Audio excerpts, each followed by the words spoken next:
nga pala guys, aalis na naman kami ni Boss G kasi bukas guys, birthday niya na. Kaya naman naisipan kong isurprise siya. At guys, hindi niya alam na iso-surprise ko siya. Malamang surprise nga di ba? Ang alam niya lang magpapamassage lang kami, pero sa Tagaytay. At guys, nandito na nga pala kami sa Scenery Resort Spa.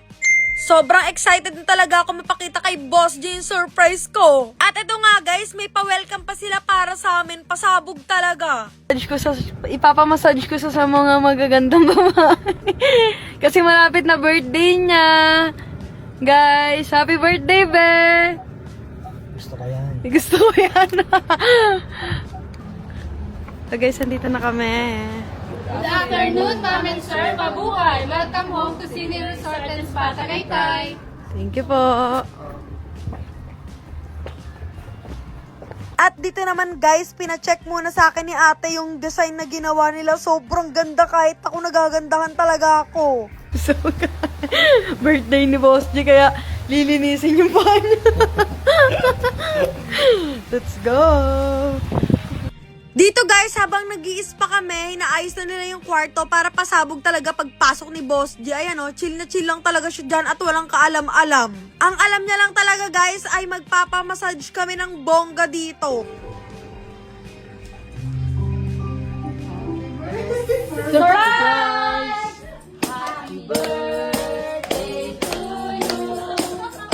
Happy birthday to you. Happy birthday. Happy birthday! Thank you. 25 ka na. Anakan mo na ako. Charot. Charot lang, guys. Kiss.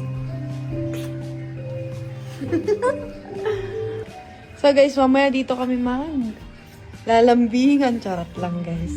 Mamaya magbababad ako dyan. Solo ko yung pool. Solo.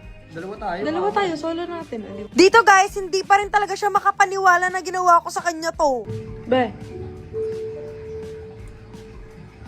Dito guys, sinulit na talaga namin yung araw na to dahil ngayon lang kami talaga nakapag-banding ng ganito. Lagi talaga kami nagbubugbugak.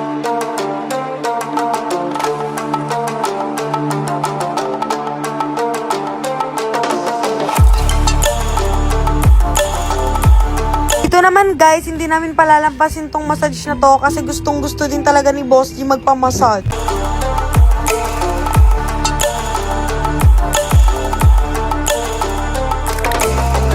Next naman yung ano. May kuto yan. Ayun, Beo. Goods naman, oh. Ano naman, may mga residue lang po. Kasi nag-shampoo ka na, Effective yung ginagamit ko, no?